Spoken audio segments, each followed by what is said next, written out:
insane. And she is. Your mom's crazy. The arc of your mom's life, she goes from a responsible woman who made you sandwiches to really talkative lady with no boundaries, the type you pray doesn't sit beside you on a flight. Like, that's what your mom becomes. Your mom is crazy. I know some of you are looking at me right now like, he's not talking about me. My mom's not crazy. My mom's cool. No, what that means is your mom's an alcoholic. That's not cool. That's a crazy, irresponsible lady. Your mom is crazy. That's why you got a family group chat.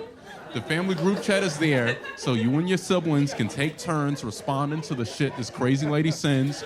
Just pictures of strange kids you never seen before or other people's Christmas lights. Your mom is fucking crazy. Your mom's either crazy or she's dead and she used to be crazy. Those are the only options. All moms go crazy. And whose fault is it? I don't know. Probably your dad's. Because your dad got quiet. Your father has said fewer and fewer words every year he's been alive. My dad now sits quietly in the corner and only occasionally says some random shit like, don't feel like a Sunday. And I'm like, excuse me, sir, what the fuck are you saying? It is Sunday. Your dad got quiet and your mom went crazy. All moms go crazy because all moms get radicalized. They don't know what to do with all that mom energy. They get radicalized by something. And if you're lucky, your mom's into gardening all of a sudden. Congratulations, you got one of the good ones. But your mom's probably in QAnon now. Or if you're like me, your mom's really religious crazy. Yeah. Like, my mom loves Jesus now. Like, we grew up going to church, but it wasn't like this. Something changed with that lady. Like, my mom loves Jesus now. She loves him. She be wearing all of his merch.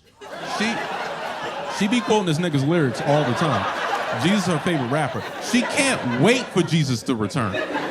That's her shit. She can't wait for Jesus to come back. And I tell my mom all the time, look, I know celebrities. None of them hang out with their biggest fan. No, I gotta let her know. I tell her, when Jesus come back, he ain't gonna fuck with you. Jesus is gonna be scared of my mom. Jesus is gonna treat my mom like the lady who killed Selena. He's gonna stay 1,000 yards away.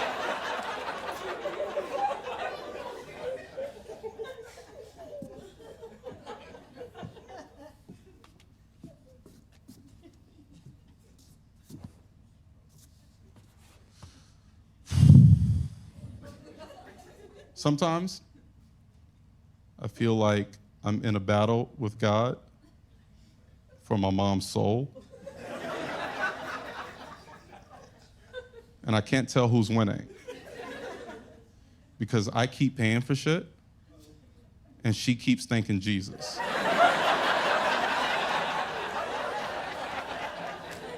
And it's pissing me off.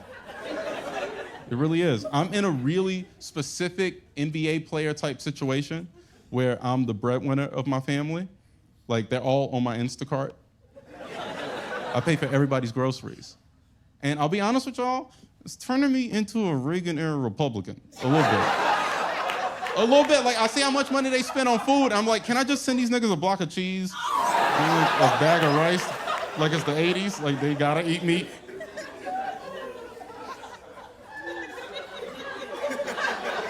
No, you don't understand. I got a TV show on the air and all these niggas magically retired. And I don't get the respect I deserve, y'all. I don't. I don't really. I think my family should have a photo of me by the door. Like, I think they should pray in the direction of my apartment 5 times a day. I really believe that. I think they should start calling me the Honorable Gerard Carmichael, like I'm Elijah Muhammad. I want praise, and I don't get praise, and that makes it hard for me. Like, sometimes it's hard to be around them. You know? It's hard for me to, like, be around my family because, like, I can't really be myself around them because who I am offends them. And they refuse to go to therapy, so they don't really know who the fuck they are. Really, the problem is I'm gay and these niggas don't read. And sometimes I'm around them for periods of time. I was just in North Carolina for a week.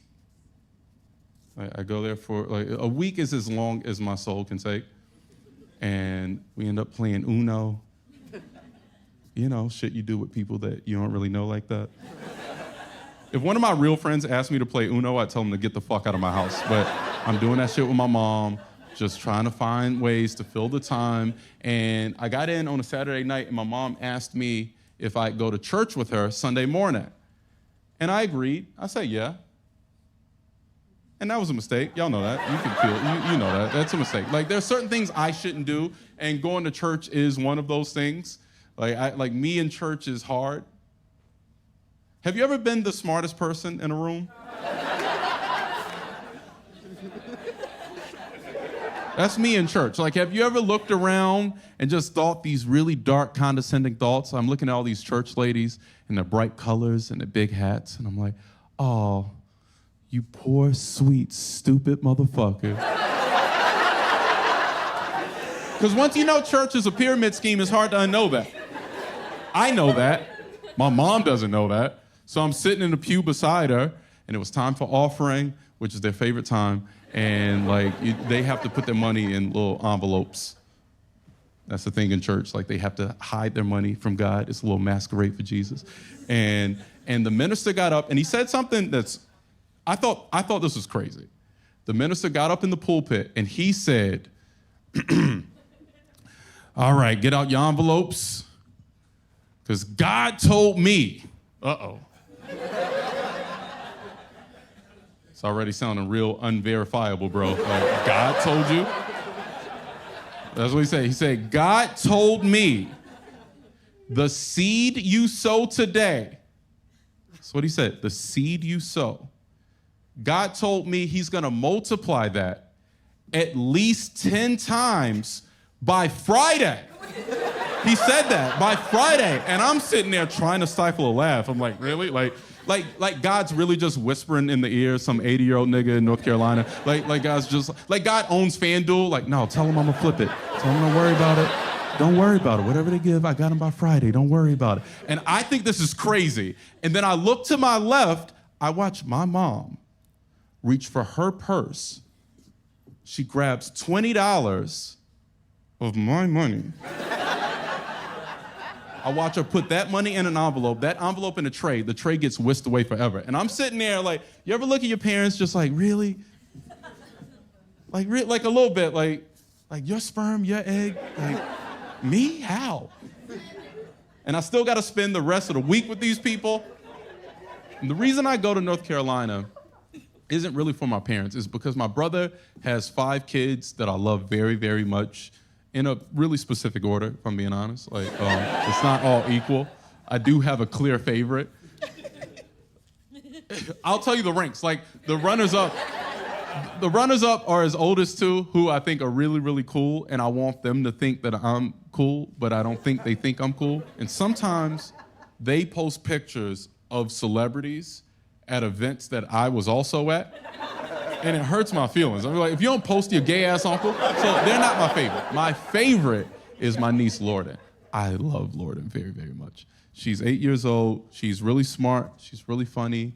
She's really charismatic. I love spending time with her, and I took her to a playground. We're running around at the park, getting on the swings and the merry-go-round, and Lorden wanted me to go down a slide with her, and she took my hand and led me to the top of the slide, and we sat down. She sat down beside me. Before we went down, Lorden turned to me, and she touched my head, and she said, Uncle Rod, I like your hair. It's soft. And I said, I will take care of you financially for the rest of your life.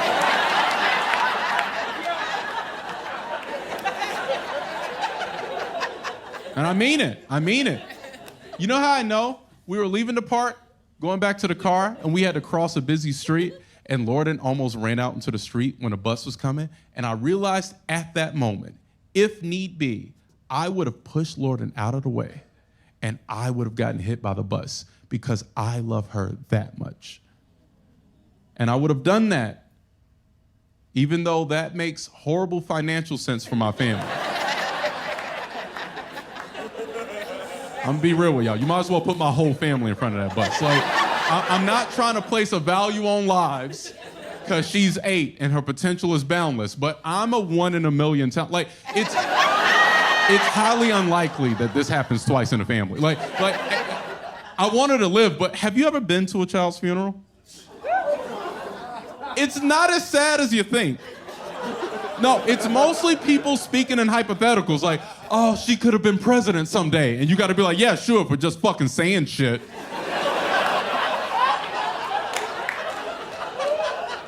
Saying as long as I'm alive, we grieve in Hawaii.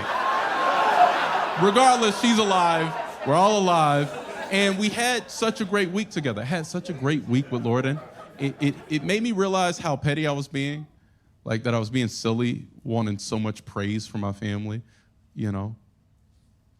Like it was really, I just dropped all my defenses, and I don't know, it just hit me that I get to take care of my family, and that's a good thing. And I had this idea that before I went back to New York to go be gay, I stopped by an ATM and I withdrew a couple $1,000s and I was gonna hide it in my mom's sock drawer. I just accepted my role as the Easter Bunny. I was like, I'm gonna hide it. And I started imagining her face when she saw the money. I was like, she's gonna be so excited when she sees this. And as I was placing the money in my mom's sock drawer, it hit me. And all I heard was the minister's voice saying, the seed you sow today. And I realized God is winning. He's really winning.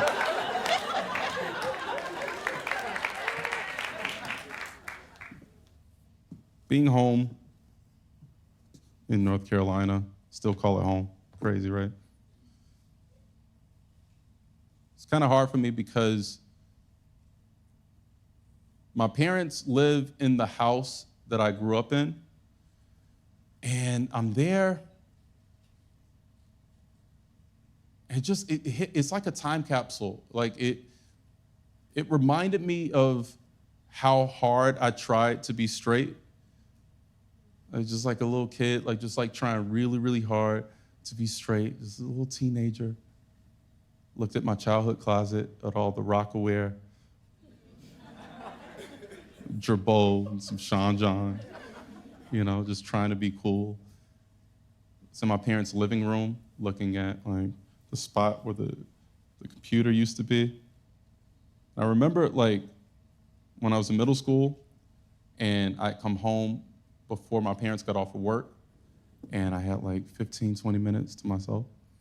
I would take my mom's Bible, she kept in a room, and I would hide it in a little drawer.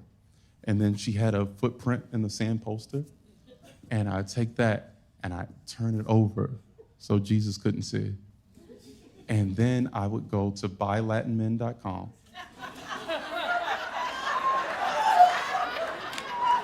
and jerk off. But this is how hard I was trying to be straight. Then I would take the Bible out of the drawer and I'd turn the poster back over so Jesus could watch. And I would force myself to jerk off to straight porn because I know God loves pussy. I was like, you proud of your boy? Huh? Look at me, God. Coming to girls. I tried so hard to be straight. It was challenging. The biggest challenge occurred